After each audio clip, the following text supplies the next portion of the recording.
Good morning student. Again मैं Varun Singh, class 6 का chapter science का chapter sorting materials into group का पहला लेक्चर आज देने जा रहा हूं। Means first lecture of sorting materials into group ये हो गया क्लास 6 का फर्स्ट लेक्चर, क्लास 6 का फोर्थ चैप्टर का फर्स्ट लेक्चर, फोर्थ चैप्टर का फर्स्ट लेक्चर है, चौथे चैप्टर का first lecture.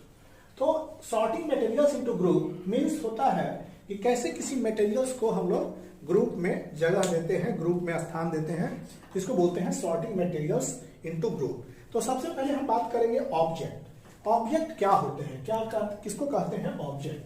OBJECT object. Object का अर्थ होता है कि दैट कैन बी सीन और टच्ड। देखिए, इसको टच कर सकते हैं, इसको देख सकते हैं, ये ऑब्जेक्ट है। बोर्ड को हम देख सकते हैं, बोर्ड को हम टच कर सकते हैं, ये ऑब्जेक्ट है। और ऑब्जेक्ट को हिंदी में हम लोग कहते हैं वस्तु। ये वस्तु या चीज। तो मैटर ऑफ विच, जैसे ऑब्जेक्ट क्या होता है? Thing that can be seen और टच्ड। थिंग जिसको हम that can be seen and touched, जिसको छू सकते हैं उसको कहते हैं हम लोग ऑब्जेक्ट। हिंदी में object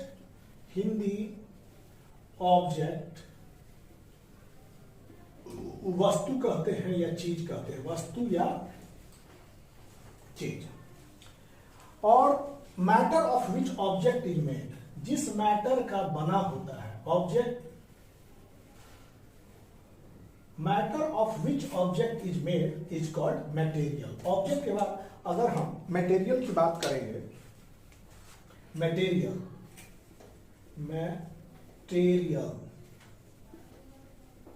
matter of which, the matter मतलब पदार्थ, जिस मटेरियल का जिस मैटर ऑफ पदार्थ, जिस वस्तु जिस पदार्थ का बना होता है, matter of which object is made is called material. इसको कहते हैं मटेरियल, मतलब द्रव। मीन्स पदार्थ जिस मटेरियल का बना, ऑब्जेक्ट का बना, ऑब्जेक्ट जैसे कि ऑब्जेक्ट जिस भी मैटर का बना हो उसको मटेरियल कहते हैं। तो मैटर तो ऑलरेडी हम जान रहे हैं मैटर क्या होता है। मैटर होता है anything that has weight and occupy the space. वो कोई भी चीज हो सकता है जिसका भार हो और जो स्थान ग्रहण करता हो।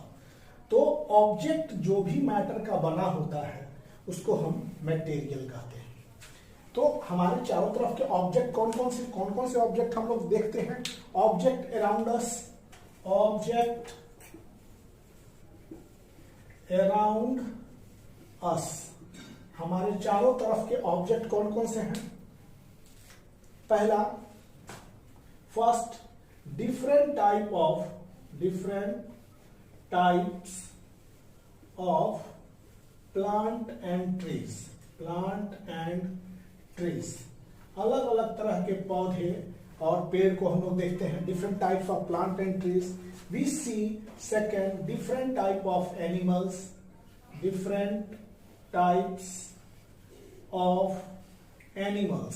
मतलब हम लोग अगर अपने चारों ओर नजर दौड़ा के देखें तो क्या देखेंगे?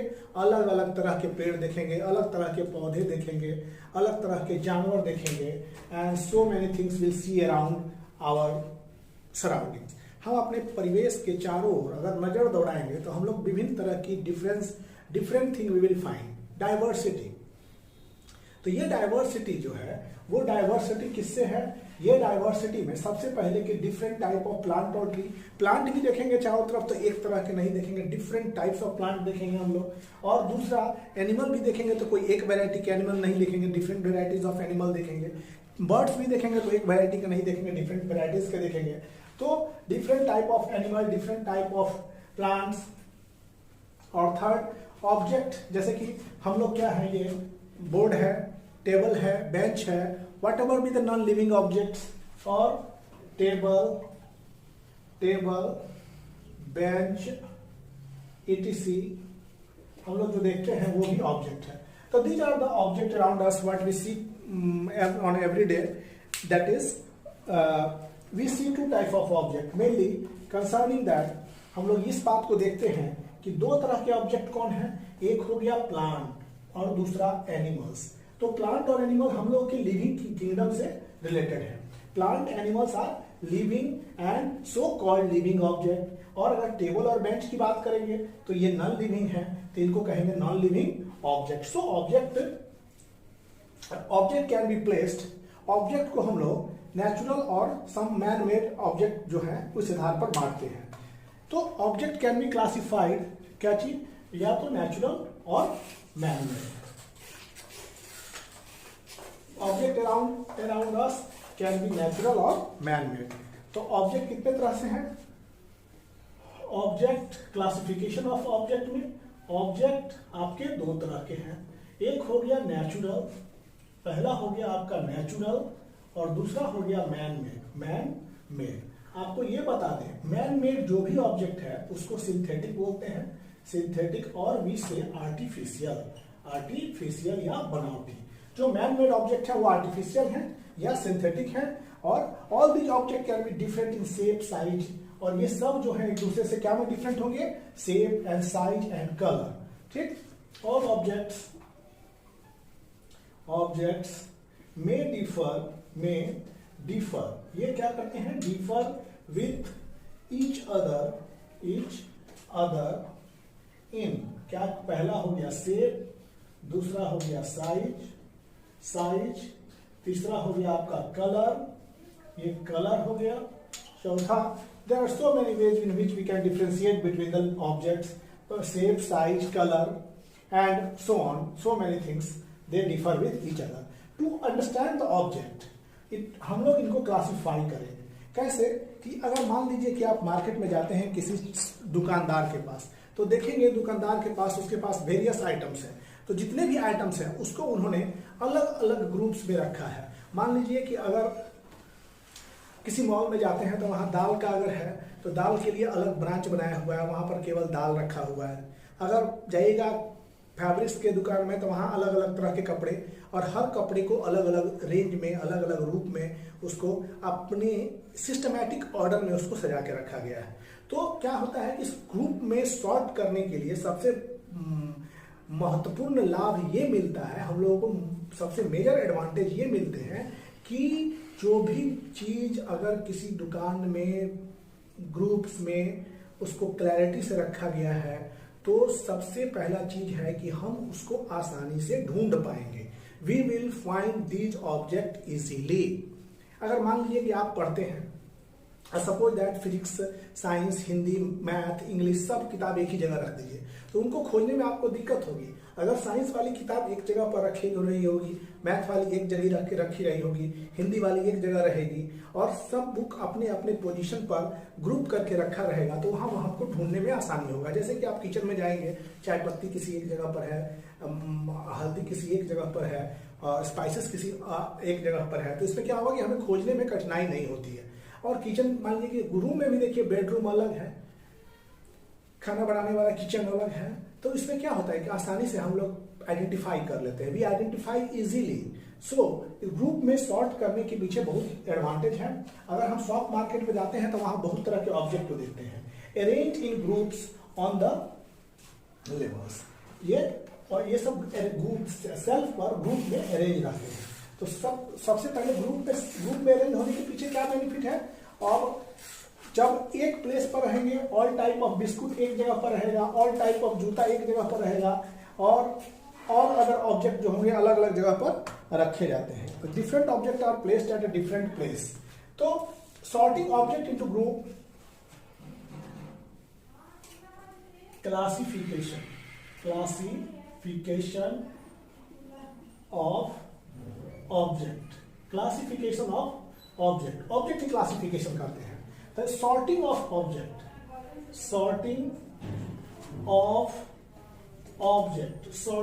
object into group with each group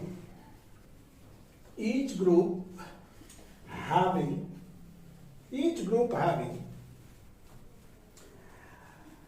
its own characteristic properties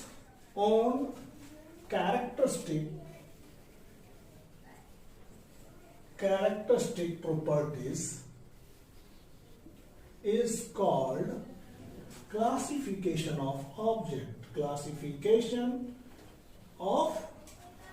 object. देखिए, sorting of object into group with each group, प्रत्येक ग्रुप की एक अपनी खास पहचान हो। अगर जानते हैं मॉल में तो बिस्कुट वाले ग्रुप में केवल बिस्कुट की पहचान मिलेगी, चाय पत्ती वाले कॉर्नर में जाएगा तो वहां चाय पत्ती की पहचान मिलेगी। मतलब डिफरेंट टाइप्स ऑफ अगर क्लासिफाई करते हैं तो वहां पर क्या होगा, sorting of object into group with each group having its own characteristic property, उसकी अपनी विशेषता होगी। चाय पत्ती वाले कॉर्नर में जाएगा तो red lemon tea, Brooke Bond tea, Taj Mahal tea, so many चाय के वैरायटी आपको मिलेगा। तो सबसे बड़ा चीज है कि वहां चाय पत्ती की वैरायटी को हमको खोजने में आसानी में होगी। और दूसरा चीज, इसी चीज को कहते हैं हम लोग क्लासिफिकेशन ऑफ ऑब्जेक्ट, वर्गीकरण, वस्तु का वर्गीकरण ऑब्जेक्ट को। जैसे आप सबसे बेहतरीन उदाहरण जो साइंस के टर्म में कहें तो वो दिया गया है आपका पीरियडिक क्लासिफिकेशन। जैसे हायर क्लास में जैसे आप जाएंगे तो वहां देखेंगे कि आपको पीरियडिक टेबल होगा, इसमें एलिमेंट्स को उसकी कैरेक्टरिस्टिक के आधार पर ग्रुप और पीरियडिक टेबल में सजाया गया है। तो ये भी एक बेहतरीन उदाहरण है, क्योंकि एक जैसे ग्रुप प्रॉपर्टीज वाले एलिमेंट एक जगह पर होंगे, अलग प्रॉपर्टीज वाले एलिमेंट अलग जगहों पर होंगे। मतलब हम एक एलिमेंट्स की विशेषता को पीरियडिक टेबल में आसानी से क्लासिफाई कर सकते हैं। तो इसमें भी डिफरेंट एलिमेंट्स, डिफरेंट एटम्स को उसकी विशेषता के आधार पर क्लासिफाई किया गया है। इससे क्या होता है कि हमें सुविधा होती है। सबसे पहली चीज, we have got advantage of classifying the object easily, हम आसानी से वस्तु को वर्गीकृत कर सकते हैं। सो क्लासिफिकेशन हैज वेरी, और classification of object is very essential. अगर बुक के दुकान पर गए और किसी बुक के दुकान पर किसी किताब की नाम ही ना लिखी हो तो आप क्या पहचान पाएंगे? कुछ पहचान पाएंगे नहीं। खोलेंगे, आपको सुविधा जो है थोड़ी असुविधा में बदल जाएगी, थोड़ा आपको दिक्कत का सामना ज्यादा करना पड़ जाएगा। तो all object having similar characteristic properties, means जितने भी सिमिलर कैरेक्टरिस्टिक प्रॉपर्टीज वाले होंगे, जैसे किताब के दुकान पर जाएंगे तो ऑल ऑब्जेक्ट हैविंग, जिसके पास having similar characteristic properties are placed in one group।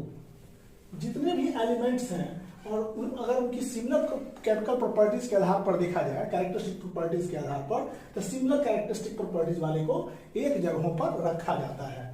तो हम लोग why do we need to classify object, अब आपको समझ में आया। एक क्वेश्चन है, बनता है, क्लासिफिकेशन में ही हम लोग चल रहे हैं। क्वेश्चन है, why we need to classify object, why we need to classify object, object का क्लासिफिकेशन क्यों जरूरी है? तो we classify object because first it gives me following advantage. Classification of object gives following advantage. इससे हम लोग को निम्नलिखित लाभ मिलता है, और वो लाभ जो है वो इस प्रकार से है। पहला है, make easier to locate down. Classification makes easier to locate them। Classification उसको लोकेट करने के लिए बहुत इजियर हो जाता है। जैसे कि जूता के दुकान पर जाएंगे तो जूता एक कॉर्नर पर होगा तो आसानी से आप लोकेट कर लीजिएगा वो उधर केवल जूता मिल रहा है। अगर मान लो कि ये आसानी से हम लोकेट कर लेते हैं। अगर मान लीजिए सेल्फ पर ही आप तरह तरह के बुक्स रखे हैं तो बुक्स को भी अगर आप सही उसके क्लासिफिकेशन के आधार पर रखे हैं तो उसको क्लासिफिकेशन में आपको क्या होगी, बहुत सुविधा होगी।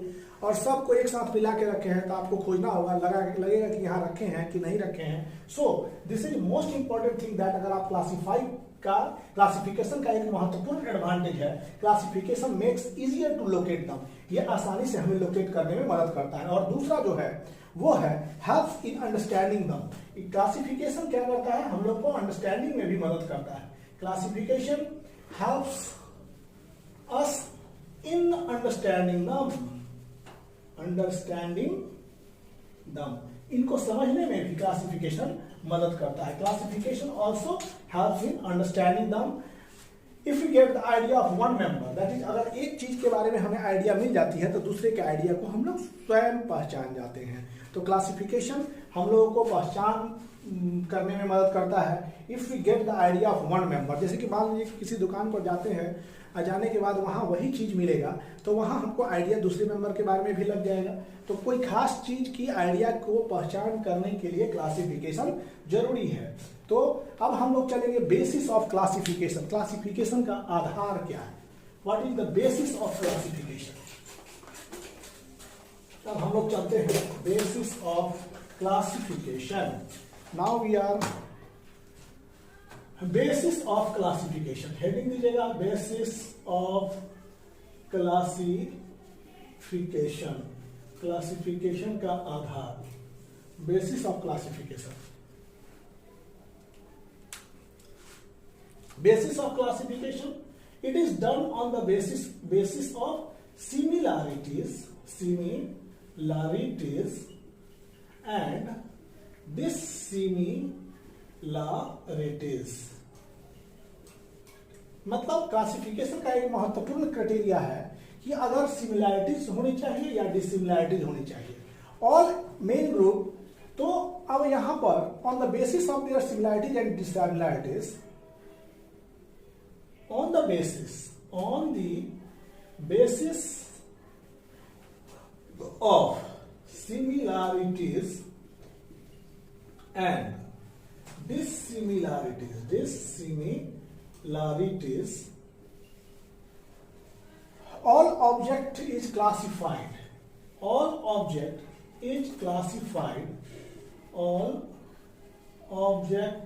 is classified into two main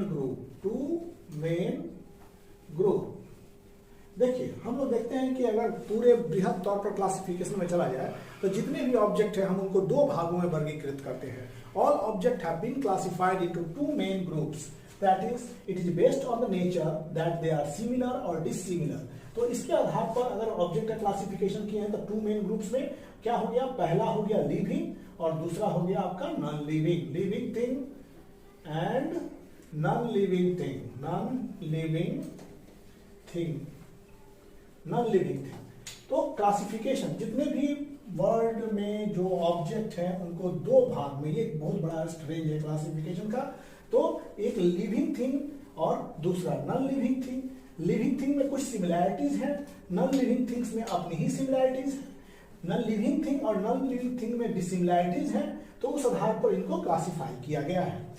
और लिविंग थिंग, अगर लिविंग थिंग की बात करें तो लिविंग थिंग में भी क्लासिफिकेशन हुआ है। लिविंग थिंग में हम लोग चल सकते हैं, दौड़ सकते हैं, रेस्पायर कर सकते हैं, चल सकते हैं, दौड़ सकते हैं, ग्रो कर सकते हैं और अपना भोजन हम लोग नहीं बना सकते।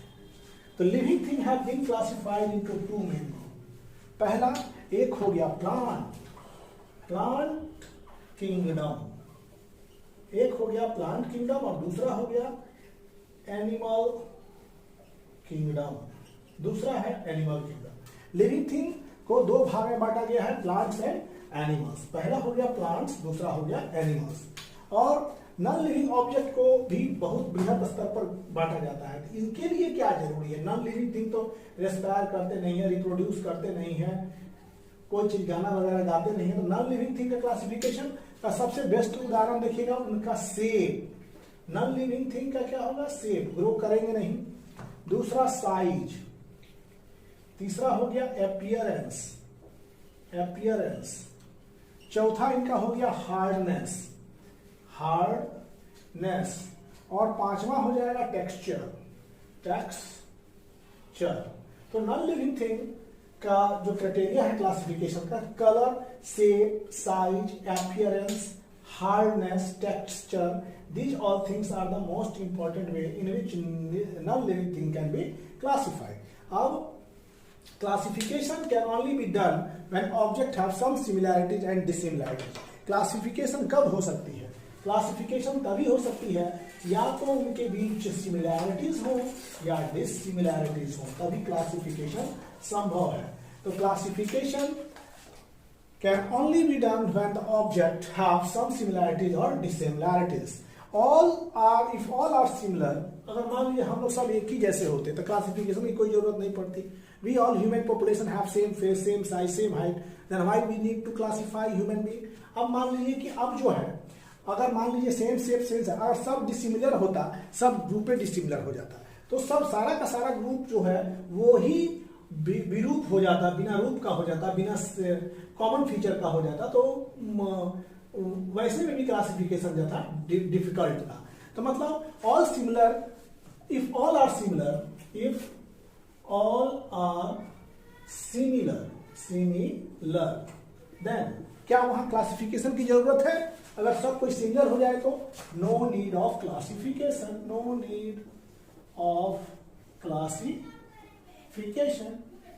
अब यहां पर देखिए, if all are dissimilar, if all are dissimilar, तब क्या होगा? वहां भी no need of classification, no need of classification. यहां भी क्लासिफिकेशन की कोई आवश्यकता नहीं है. If all are similar, no need of classification. If all are dissimilar, no need of classification.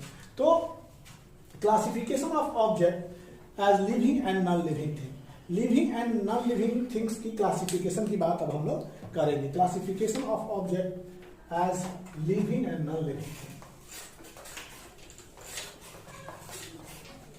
This is your chapter 4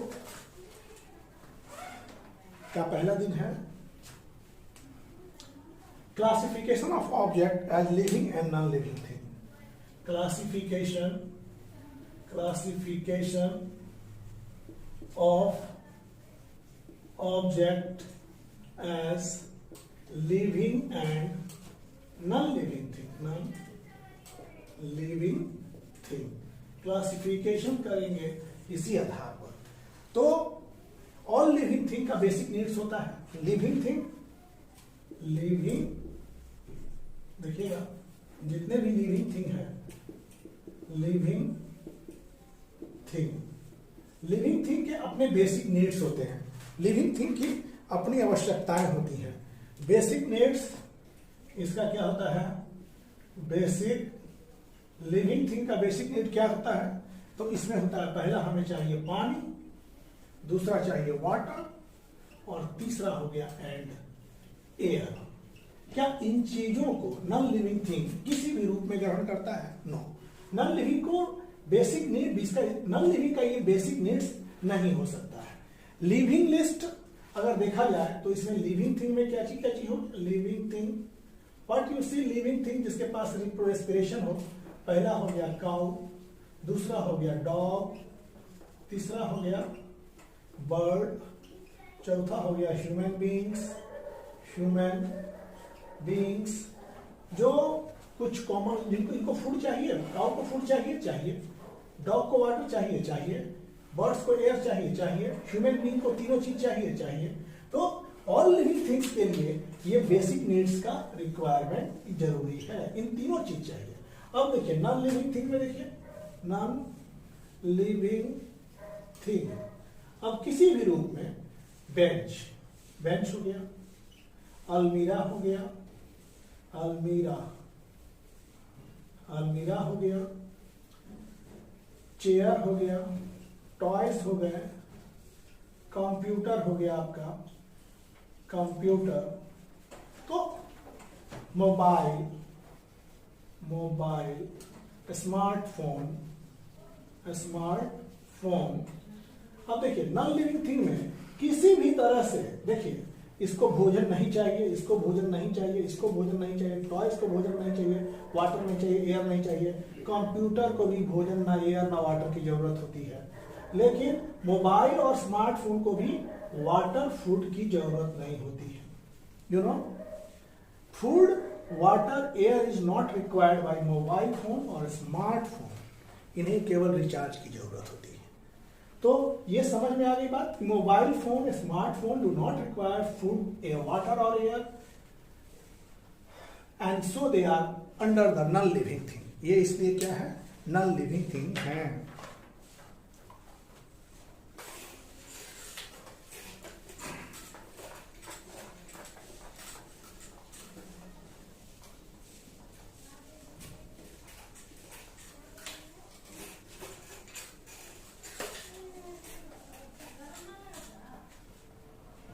अब हम लोग पढ़ेंगे classification of object as plant and animal. Classification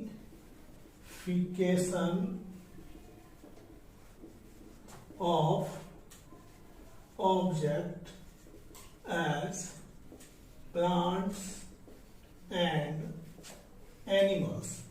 classification of object as plant and animals. तो plant generally we are discussing about the green plant. Plant का सबसे बेहतरीन गुण है ये ऑटोट्रॉफ्स हैं। प्लांट्स, यहां लिखते हैं एनिमल्स। एनिमल्स में हम लोग भी सोशल एनिमल हैं, we are also social animals. Plant क्या करते हैं, मेक देयर ओन फूड। इनका एक खास लक्षण है कि पौधे अपना भोजन स्वयं बना लेते हैं। First, they make their own food, खासकर ज्यादा जो ग्रीन होते हैं, इसलिए इन्हों कहा गया है ऑटोट्रॉफ। ऑटोट्रॉफ जो अपना भोजन स्वयं बना लेते हैं उन्हें ऑटोट्रॉफ या स्वपोषी बोलते हैं। स्वपोषी मीन्स अपना भोजन स्वयं बनाने वाला। तो ऑटोट्रॉफ, ये रिक्वायरमेंट, इनको क्या चाहिए, इनको हवा चाहिए, एयर चाहिए। तो एयर में क्या चाहिए भोजन बनाने के लिए, इनको कार्बन डाइऑक्साइड, पानी चाहिए और फिर सनलाइट भी चाहिए। Sunlight, air, carbon dioxide, water और सनलाइट के प्रेजेंस में ये फूड स्टार्च का निर्माण करते हैं। They form starch. तो इसलिए ये जो है ऑटोट्रॉफ्स कहलाते हैं। और इनमें ग्रीन प्लांट का क्लोरोफिल आवश्यक होता है। क्लोरोफिल ग्रीन पिगमेंट होते हैं प्लांट लीव्स में। ये ग्रीन पिगमेंट, ये हरित लवक है। देखिए, कार्बन डाइऑक्साइड और जल की उपस्थिति में सूर्य के प्रकाश तथा क्लोरोफिल के प्रेजेंस में, उपस्थिति में हरे पौधे अपना भोजन स्वयं बना लेते हैं। The plant prepare their own food in the presence of carbon dioxide, water, sunlight, and chlorophyll. So they are autotroph और फाइनल प्रोडक्ट वो स्टार्च के रूप में लीव्स में सिंथेसिस करते हैं। एनिमल्स क्या है, ये कंप्लीटली हेट्रोट्रॉफ है। We are heterotroph. क्योंकि हम डिपेंडेंट हैं किस पर, ऑटोट्रॉफ। हम लोग डिपेंडेंट हैं, पूर्ण रूप से डिपेंडेंट है ऑटोट्रॉफ पर। So animal, because we can not prepare our food, इस चीज में हम लोग बहुत लैकिंग हैं। So plant can prepare their own food और animal can not prepare their own food. तो हम लोग इस चीज में लैक करते हैं। Classification of non living object. अब नॉन लिविंग ऑब्जेक्ट के क्लासिफिकेशन पर हम लोग चलते हैं। क्लासिफिकेशन ऑफ, अब देखिएगा यहां पर classification of non living object. अगला पॉइंट दीजिएगा इसी पर, classification of non living object. Classification of non living object heading है ये। तो इसमें object made of, classification of object on the basis of material of which they are made. Classification of non-living object किस आधार पर, on the basis of material of which they are made, वो किससे बने होते हैं। तो ऑब्जेक्ट मेड ऑफ वुड, यहां पर देखिए, और यहां पर जो बात लिखा है object made of would, object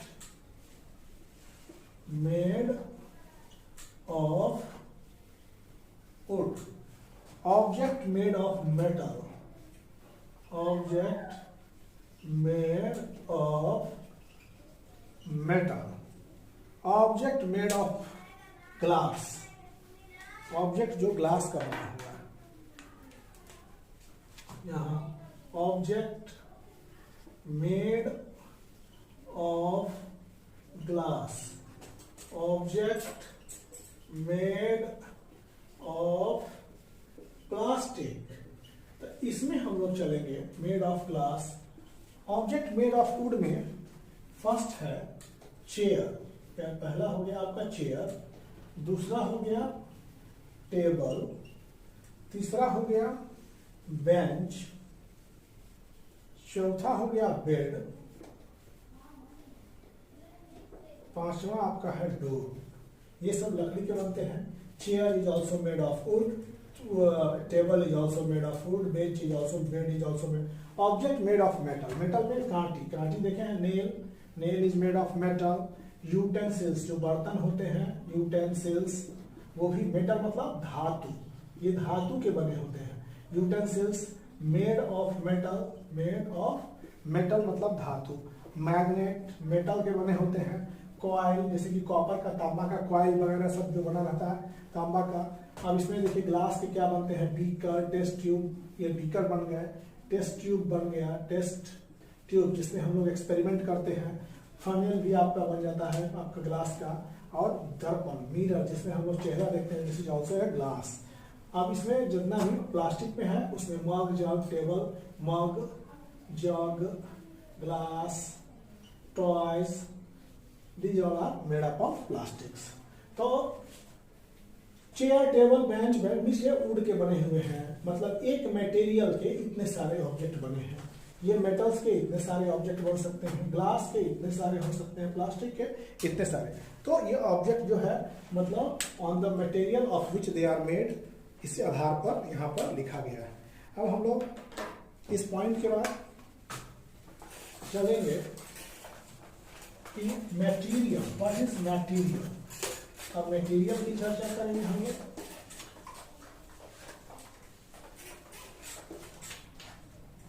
material, तो material anything that has weight. पहले देखिए, अब है मटेरियल, मटेरियल, मटेरियल में क्या चलेंगे हम, एनीथिंग। पहले देखिए, matter of which object is made, matter of which object is made is called material। जिस चीज का ऑब्जेक्ट बना होता है उसको मटेरियल कहते हैं। जैसे ऑब्जेक्ट यहां पर लिख रहे हैं मेड ऑफ मटेरियल। जैसे कि अगर बात करेंगे टेबल, टेबल क्या का बनता है, नेल, कांटी, इसके बाद यूटेंसिल्स, यूटेंसिल्स, इसके बाद मग। तो देखिए टेबल क्या का बनता है, टेबल बनता है लकड़ी का, तो इसका मटेरियल हो गया लकड़ी। नेल क्या का बनता है, आयरन का, इसका मटेरियल हो गया आयरन। यूटेंसिल्स किसका बना होता है, एल्युमिनियम का लेते हैं, एल्युमिनियम का, कॉपर का, कुछ भी, एल्युमिनियम, एल्युमिनियम का, इसका मटेरियल हो जाएगा एल्युमिनियम, मीनियम। और मग बना रहता है प्लास्टिक का, इसका मटेरियल हो जाएगा प्लास्टिक। ये तो मैं तो matter of which object is made, object जिस मैटर का बना होता है वो मटेरियल कहलाता है। जैसे table is made of would, so table का मटेरियल है would. Nail is made from iron, so iron का, नेल का मटेरियल है iron. Utensils is made of aluminium, तो यूटेंसिल्स का मटेरियल हो गया aluminium. So here these are the materials। अब materials are of two type, natural and man-made। Material को दो वर्गों में वर्गीकृत किया गया है। Materials are of two type। अब यहां पर देखिएगा, materials are of two type। Material कितने तरह के हैं, दो तरह के हैं। पहला मटेरियल जो है वो हो गया नेचुरल मटेरियल, नेचुरल पहला मटेरियल नेचुरल मटेरियल और दूसरा मटेरियल जो है वो है man made material. Man made material तो नेचुरल मटेरियल और मैन मेड मटेरियल। तो नेचुरल में हम लोग क्या देखते हैं, वुड हो गया लकड़ी, कोल वुड हो गया मतलब बीसी लकड़ी वुड, दूसरा हो गया कोल, तीसरा हो गया रॉक चट्टान जो देखते हैं हम लोग, leather soil sand gold silver water minerals these are materials, natural materials. इसको हमने नहीं बनाया। अब जो मैन मेड है उसमें चलते हैं। तो मैन मेड मटेरियल्स में जैसे कि हो गया ब्रास कांसा, ब्रॉन्ज, ये भी एक एलॉय है, ये दोनों ब्रास एंड ब्रॉन्ज एलॉय है, मिश्र धातु है। और इसके बाद चलेंगे सुगर हमने बनाया, पॉलिस्टर हमने बनाया, इसके बाद नायलॉन भी हमने बनाया। तो देखिए नायलॉन जो है वो मैन मेड मटेरियल है। नायलॉन नाम देखिए कैसे पड़ा, नाई मतलब न्यूयॉर्क, ये याद रखिएगा, नाई मतलब न्यूयॉर्क, लॉन मतलब लंदन, मतलब न्यूयॉर्क और लंदन के साइंटिस्ट के कंबाइंड इफेक्ट से ये नायलॉन का निर्माण हुआ। दोनों के देशों के साइंटिस्ट ने जब एक रूप से एकत्रित होकर काम किया तो जिस आर्टिफिशियल फाइबर का निर्माण हुआ उसको हम लोग कहते हैं नायलॉन। अच्छा, सब अब यहाँ पर आप नोट करेंगे क्या देख रहे हैं, उस हिसाब से हम कहेंगे। जो बात है कि इसमें some object may be made of different material. Some object can be made of different materials. Some object जो है made of, same object is made of, some मतलब same, यहां पर देखिए same object is made of different materials। जैसे chair है, chair आपका किस चीज का बना होता है, चेयर या तो लकड़ी का बनता है, आयरन का भी बन जाता है, प्लास्टिक का भी बन रहा है, कंक्रीट का, मेटल का भी बन रहा है। देखिए वेरियस मतलब सेम ऑब्जेक्ट। चेयर आप बनाना चाहते हैं तो आप किससे बना सकते हैं, लकड़ी से भी बना सकते हैं चेयर, लोहा का भी चेयर बना सकते हैं, प्लास्टिक का भी चेयर बना सकते हैं। These are the different materials for making chairs. अगर कपड़ा बना रहे हैं क्लॉथ, तो किसका बना सकते हैं, आपके पास कॉटन, आप कॉटन का बना सकते हैं, सिल्क का बना सकते हैं, ऊल का बना सकते हैं, पॉलिएस्टर का बना सकते हैं। मतलब डिफरेंट मटेरियल से आप कपड़ा तैयार कर सकते हैं। Different material are used for making coins. अगर सिक्का की बात करेंगे, silver coins, golden coins, aluminium coins. Coins किस किस का बनेगा, एक तो कॉपर का, तांबा का सिक्का पहले जमाने में चलता था, सिल्वर भी पहले जमाने में चलता था, गोल्ड बहुत पुराने समय में ये भी गोल्ड का सिक्का ये सब चला करता था। अब एल्युमिनियम का आ गया, कांसा का आ गया, तो इससे कॉपर से भी कॉइन बन रहा है, सिल्वर से भी कॉइन बन रहा है, गोल्ड से भी कॉइन ही बन रहा है। अब हम चलते हैं कि इन सभी चीज को कॉइन्स हो गया। अब बात करेंगे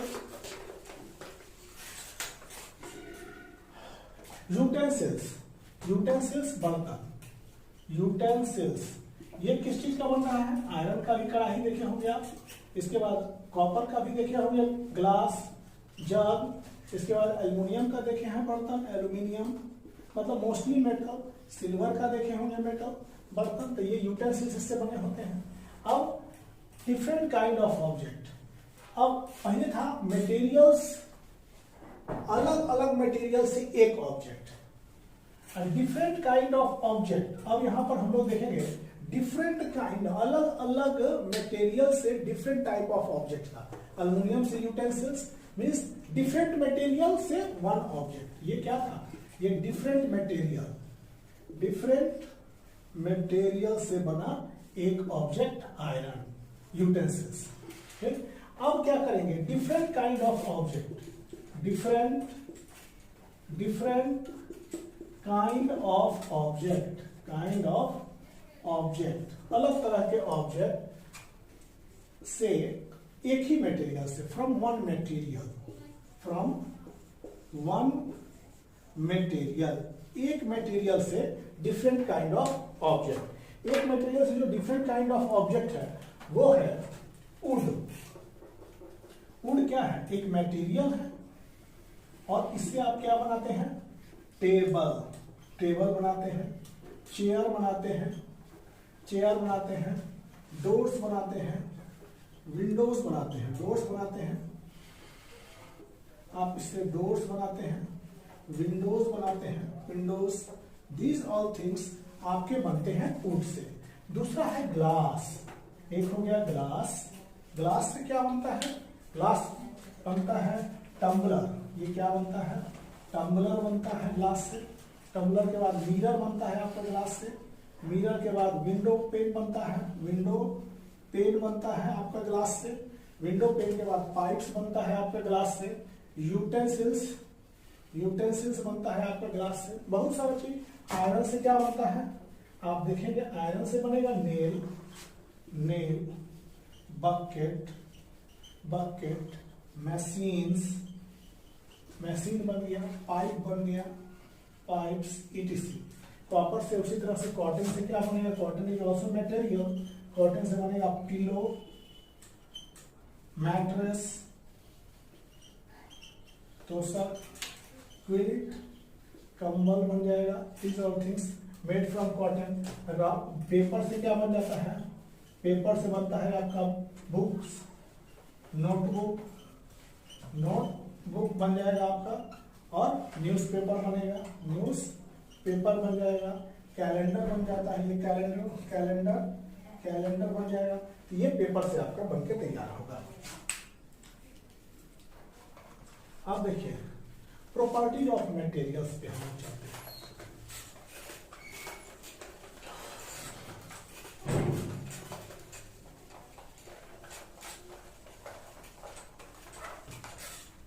अब हम लोग चलते हैं प्रॉपर्टीज ऑफ मटेरियल्स। हेडिंग दीजिएगा प्रॉपर्टीज, प्रॉपर्टीज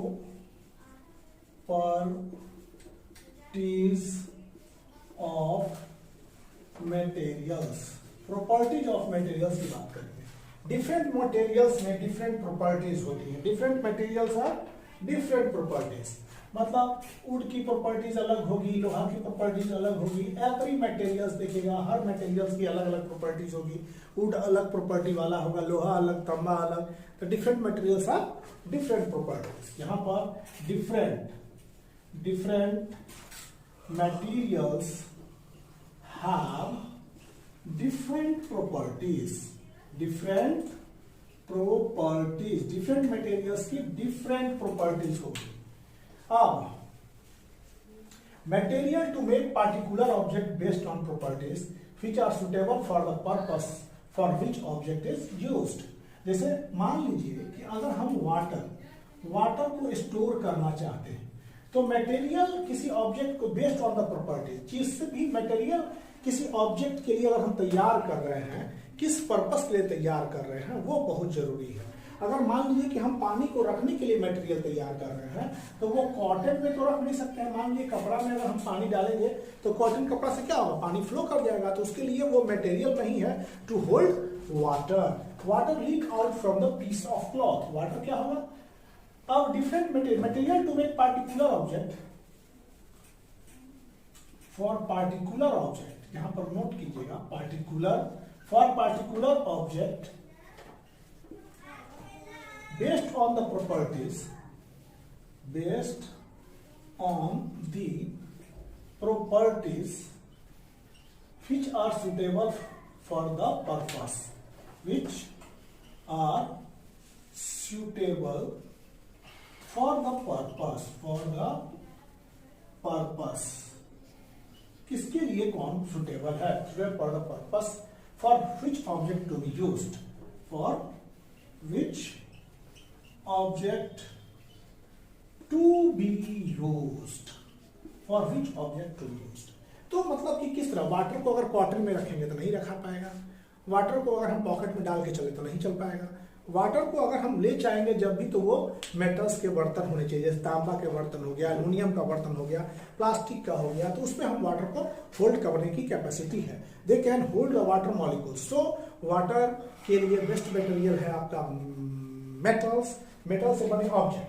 तो water leak out from the piece of cloth, water क्या हो जाएगा, वो बाहर निकल जाएगा, leak out from piece of cloth, मतलब कपड़े से वाटर आसानी से लीक आउट कर जाएगा, बाहर निकल जाएगा। दूसरा चीज हो गया कि so no tumbler can be but no form, जैसे glass made of plastic, copper, iron, stainless steel can hold water properly and वो उसके लिए बेस्ट मटेरियल है। बिकॉज अब देखिए कुकिंग यूटेंसिल्स बनाना है, कुकिंग यूटेंसिल्स अगर खाना बनाने वाले बर्तन बनाना है, तो खाना बनाने वाले बर्तन के लिए सबसे बड़ा चीज है कि बनाने वाला बर्तन हम लोग अगर बनाएंगे कागज का, या खाना बनाने वाला बर्तन हम कपड़ा का बना देंगे, तो उसमें खाना ना बन के कपड़ा खराब हो जाएगा। तो खाना बनाने वाले बर्तन के लिए कौन सा यूज करेंगे हम लोग, खाना बनाने वाले बर्तन के लिए हम लोग मोस्ट रूप से यूज करेंगे तो या तो कॉपर का होगा, आयरन होगा, एल्यूमिनियम होगा, ये सब, क्योंकि they are good conductor of heat, ये हीट के खाना बनाने के लिए जो बर्तन इस्तेमाल होता है वो तांबा है, लोहा है, एल्युमिनियम है। क्यों, ये बहुत अच्छे उष्मा के सुचालक होते हैं, good conductor, they are good conductor of heat, मतलब ये उष्मा के सुचालक होते हैं, करंट के सुचालक होते हैं। सो अब इसमें सुचालक होते हैं। So cooking utensils, gold is used as ornamental material, gold को हम लोग गहनों के रूप में यूज करते हैं, और खासकर इसलिए कि इनकी एक खास चमक होती है। तो so gold are ornamental material, it is shiny and lustrous. तो so classification of materials, material classified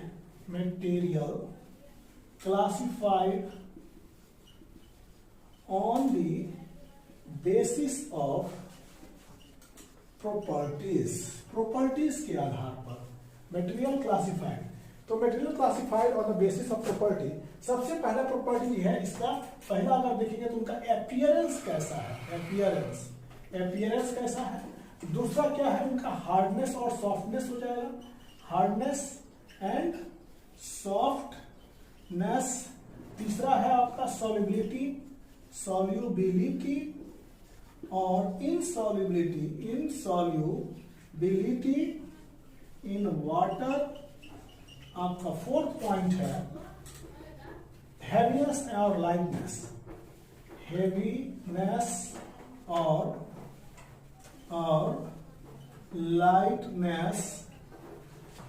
और lightness with respect to water.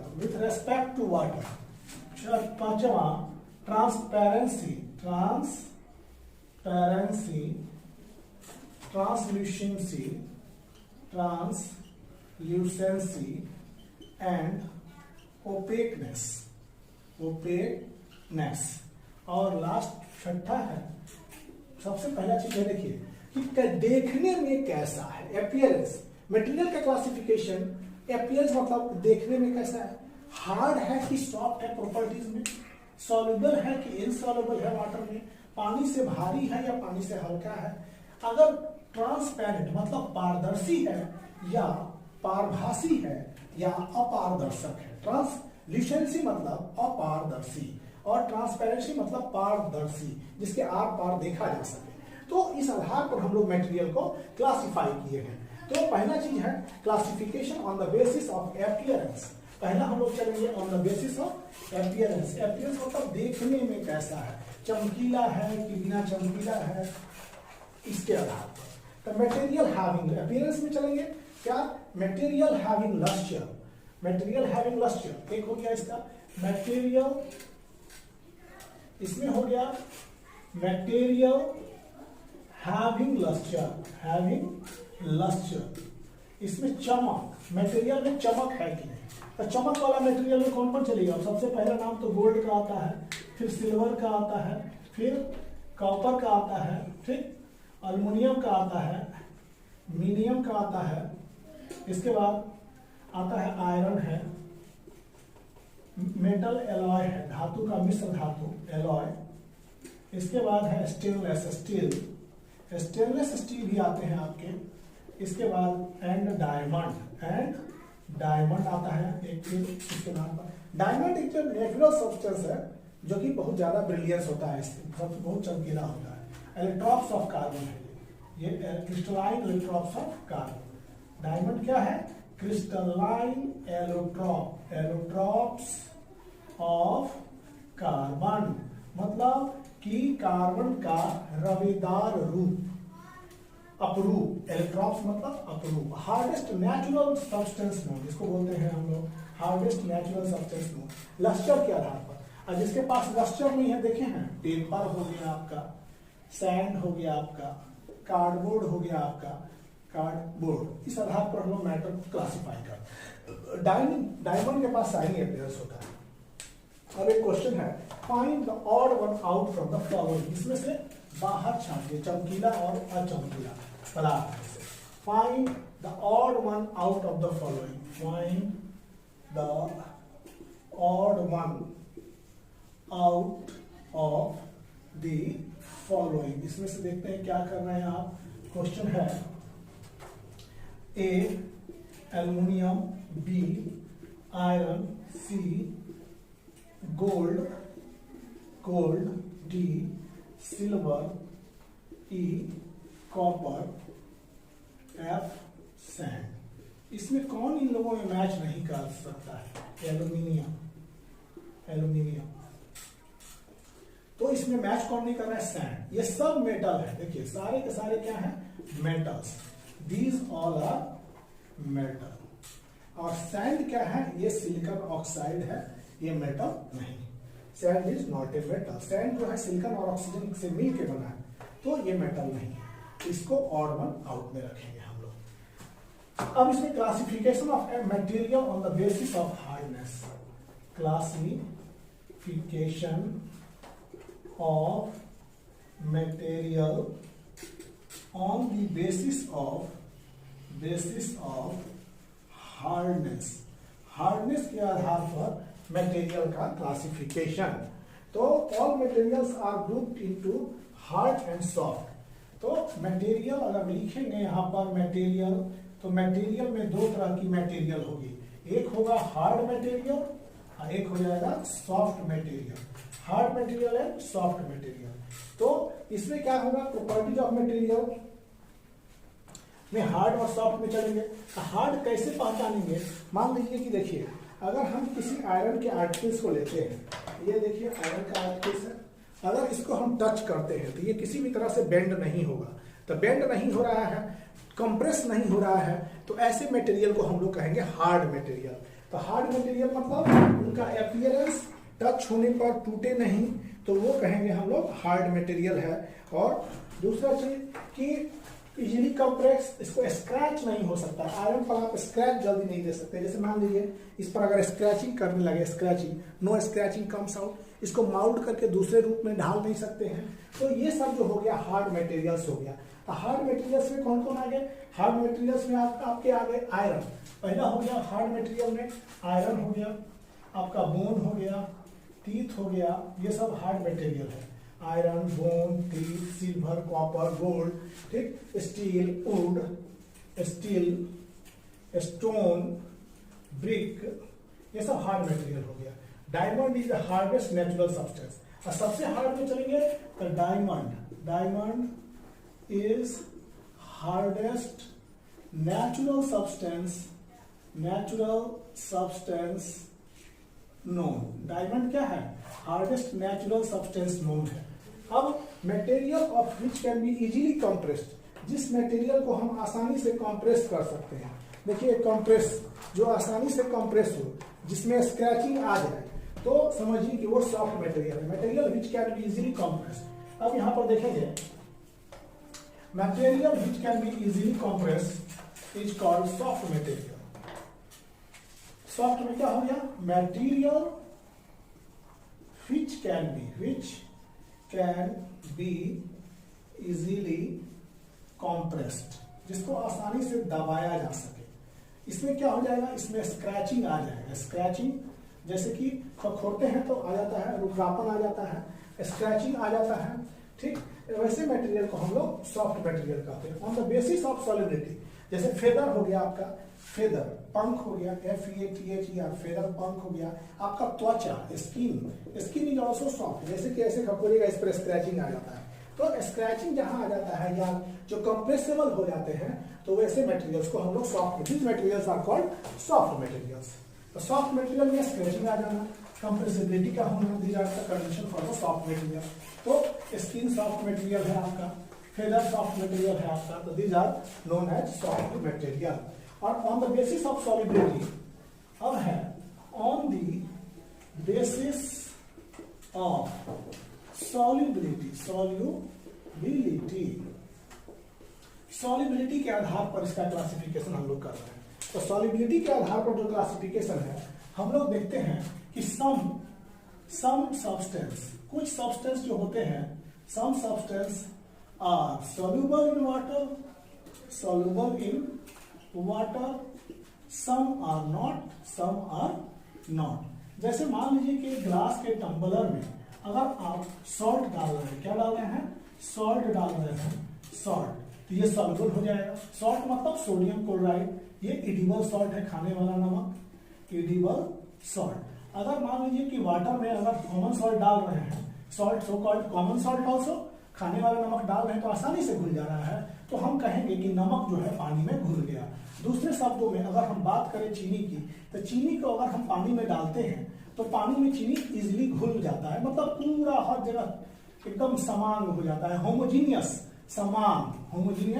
समान मिश्रण होता है। This is homogeneous mixture, single layer. इसमें क्या होगा? एकदम सिंगल लेयर दिखाई देगा आपको, सिंगल लेयर, एक ही लेयर रहेगा इसमें। तो सिंगल लेयर फॉर्म हो जाता है तो वो समझिए कि वो घुल गया। पानी में से चीनी कहीं दिखाई नहीं देगा।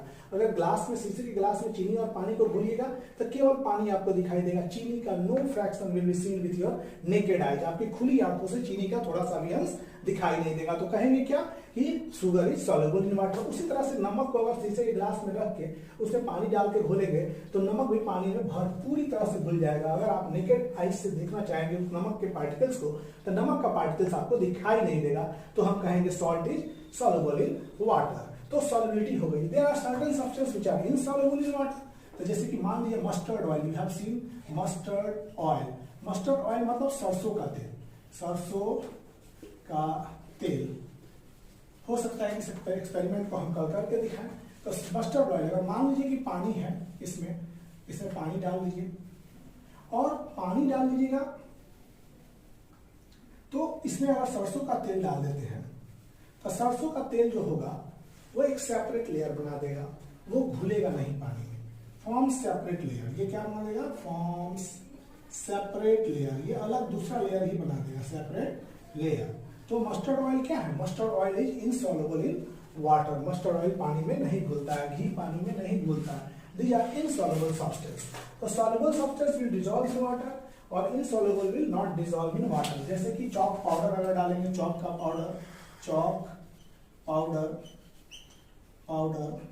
सैंड, चॉक पाउडर मतलब चॉक का पाउडर क्या हो जाएगा? चॉक पाउडर, ये इंसॉल्युबल हो जाएगा। सॉ डस्ट, पुआल का भूसा, सॉ डस्ट, ये इंसॉल्युबल हो जाएगा। तो बहुत सारे इंसॉल्युबल मटेरियल हैं जो कि पानी में नहीं घुल सकते हैं। Mustard oil, groundnut oil, coconut oil, mustard oil, आप सुन रहे हैं, mustard oil, groundnut oil, petrol, kerosene will not dissolve। okay, petrol, groundnut oil, petrol, kerosene, ये पानी में आपके नहीं घुलेगा, तो ये सब इनसॉल्युबल हो गया। मतलब ये क्या हो गया? सॉल्युबल। लेकिन अब बात करेंगे मस्टर्ड ऑयल की। ये पानी में नहीं घुला। अब solubility of some liquid materials, solubility of some liquid materials। तो लिक्विड मटेरियल्स में देखिए आपका ग्लिसरीन हो गया, ग्लिसरीन, आपका मिल्क हो गया, विनेगर, विनेगर मतलब 5 से 8% एसिटिक एसिड के सॉल्यूशन को, acetic acid solution is called vinegar, is called vinegar। अचार उचार में डालते हैं हम लोग, तो ये विनेगर हो गया। और आपका विनेगर हो गया अल्कोहल, अल्कोहल ये क्या होगा, ये पानी में घुल जाते हैं, ये सॉल्युबल है, मतलब ये लिक्विड है, दीज आर ऑल लिक्विड्स। लेकिन क्या लिखा हुआ है, solubility of liquid material, liquid material जो पानी में घुलता है, तो कौन घुलेगा, ग्लिसरीन, मिल्क, विनेगर और अल्कोहल, ये पानी में घुल जाएंगे। अगर हम बात करेंगे कि इनसॉल्युबिलिटी of liquid materials, इनसॉल्युबिलिटी of liquid material, liquid material, इनसॉल्युबिलिटी of liquid material in water, in water, liquid material in water, ये कहाँ चल रहा था, ये वाटर में।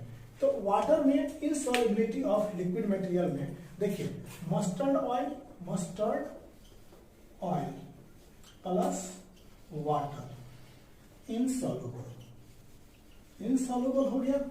अब अब चलेंगे पेट्रोल प्लस वाटर, इनसॉल्युबल, ये इनसॉल्युबल हो गया। पेट्रोल वाटर में कितना, these liquid do not mix in water but mix among themselves। some liquid which do not mix in water, which do not mix in water but mix among themselves, देखिए यहां पर हम लोग बात करें कि solubility of liquid material in water. तो solubility of liquid material में glycerine is a liquid material, milk is a liquid material, vinegar is a liquid material, alcohol is a liquid material. तो ये सब पानी में एकदम मिसरिसिबल है, पूर्ण रूप से घुल मिल जाएंगे, पता भी नहीं चलेगा कौन पानी है, कौन ग्लिसरीन है, कौन पानी है, कौन, आसानी से घुल मिल जाएंगे विनेगर ये सब। तो 5 से 8 विनेगर क्या होता है, विनेगर 5 से 8% एसिटिक अम्ल का एक विलयन है। Vinegar is 5 to 8% acetic acid solution called vinegar. Alcohol भी पानी में पूर्ण रूप से घुल जाएगा। लेकिन अगर बात करेंगे सरसों तेल, मस्टर्ड ऑयल और वाटर की, तो ये पानी में इनसॉल्युबल है। पेट्रोल प्लस वाटर का बात करेंगे तो ये पानी में इनसॉल्युबल है। Some liquid which do not mix in water but mix in themselves, कुछ लिक्विड जो है पानी में नहीं मिलेंगे लेकिन अपने आप में घुल जाएंगे। जैसे देखिएगा सम लिक्विड्स में, इसमें mustard oil plus groundnut oil, ये सॉल्युबल है। बादाम के तेल में सरसों का तेल मिलाया जा सकता है। पेट्रोल प्लस केरोसिन, ये आसानी से मिक्सअप कर जाते हैं, मिक्सअप हो जाते हैं। पेट्रोल के साथ केरोसिन का पूर्ण रूप से मिलान हो जाता है, मतलब आसानी से वो मिक्सअप कर जाते हैं। तो ये अब solubility of gas in water, अब हम लोग पढ़ेंगे all on the basis of solubility of gas in water.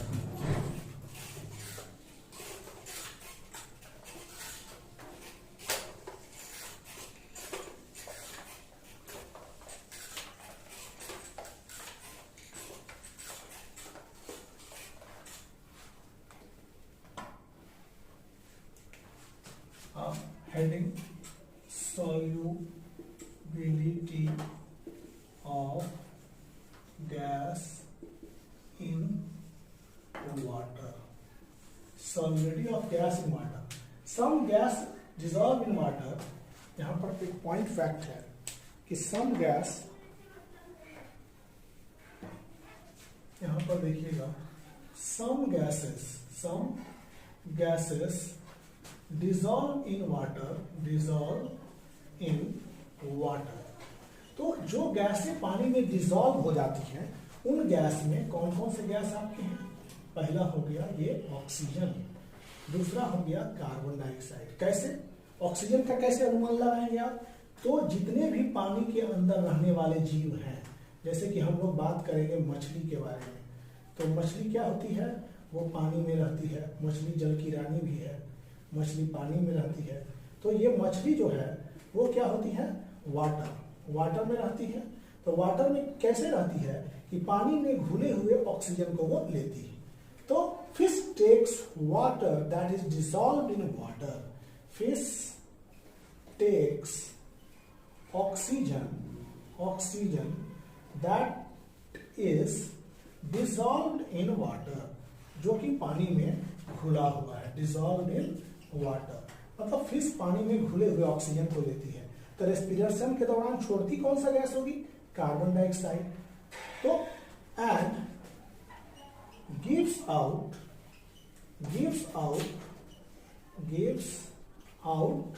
CO2। ठीक, तो डिसॉल्व ऑक्सीजन गैस कहाँ डिसॉल्व है? वाटर में। तो क्या कहें? सम गैस डिसॉल्व इन वाटर में ऑक्सीजन और कार्बन डाइऑक्साइड। तो जो फिश कार्बन डाइऑक्साइड दे रही है वो जलीय पौधा, वाटर प्लांट, ये हो गया वाटर प्लांट की बात कहेंगे। तो इस कार्बन डाइऑक्साइड गैस को ये आसानी से ग्रहण करता है। CO2 accepted by the water plant, CO2 accepted by water plant, CO2 is accepted by water plant, released by fish। जो फिश ने कार्बन डाइऑक्साइड को छोड़ा, उस कार्बन डाइऑक्साइड को वाटर प्लांट ने लिया। क्यों लिया? For making of food. क्यों? Released by fish for making food. तो अगर कार्बन डाइऑक्साइड पानी में डिसॉल्व नहीं होता तो ये प्लांट इस कार्बन डाइऑक्साइड को एक्सेप्ट नहीं कर पाता फोटोसिंथेसिस के लिए। अगर ऑक्सीजन पानी में डिसॉल्व नहीं होता तो ये मछली पानी में रह नहीं पाती। So two gases which dissolve in water is oxygen and carbon dioxide। अब दूसरी बात कहेंगे ऑक्सीजन और कार्बन डाइऑक्साइड। ऐसे solubility of gas decreases with increasing temperature। ये बात को नोटिस कीजिएगा। solubility of gas decreases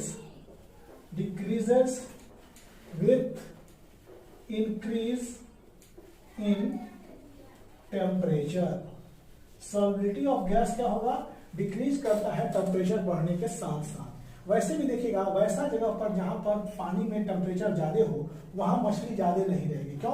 क्योंकि वहां टेम्परेचर बढ़ने से ऑक्सीजन कम हो जाता है और मछली गर्म जगह से ठंडे जगहों पर पलायन कर जाती है। देखिएगा फिर से एक बार, वैसे जगह पर जहां पर समुद्री टेम्परेचर कुछ बढ़ जाए तो वहां पर मछलियां कम रहती हैं। क्यों रहती है कम? क्योंकि अगर ज्यादा टेम्परेचर होगा तो ये ऑक्सीजन क्या होगा? ऑक्सीजन का डिसॉल्वेंस कम हो जाएगा और मछली उस गर्म जगह से कोल्ड वाटर की तरफ रस करेगी। Hot water to cold water की तरफ ये मछली जाएगी। तो solubility of gas decreases with increase in temperature. जैसे आप टेम्परेचर बढ़ाएंगे गैस की सॉल्युबिलिटी घटती जाएगी। अब चलते हैं gas which is insoluble in water.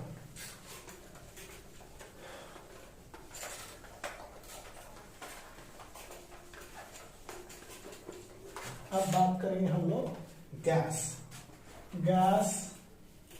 Which is insoluble in water. जो गैस इनसॉल्युबल है वाटर में, वो में याद रखिएगा सबसे वायुमंडल में सबसे अधिक मात्रा में कौन सा गैस है?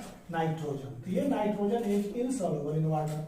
दूसरा CH4 को मार्स गैस कहते हैं, मार्स गैस, या कहते हैं इसको डैम्प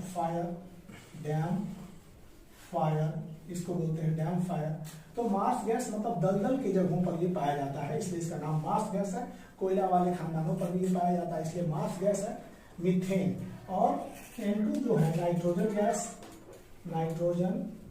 गैस, ये दो गैस क्या है? Insoluble in water. तो स्टूडेंट्स, आज के जो है क्लास हमारा यहीं पर समाप्त होता है। अगले वीडियो के लिए फिर अगले क्लास में आपसे मुलाकात होगी। तब तक के लिए हम इजाजत चाहेंगे। फिर जो है सेकंड इसका वीडियो हम नेक्स्ट क्लास में आपको देंगे, second video. Thank you for watching my channels and subscribing us. Will meet in next video.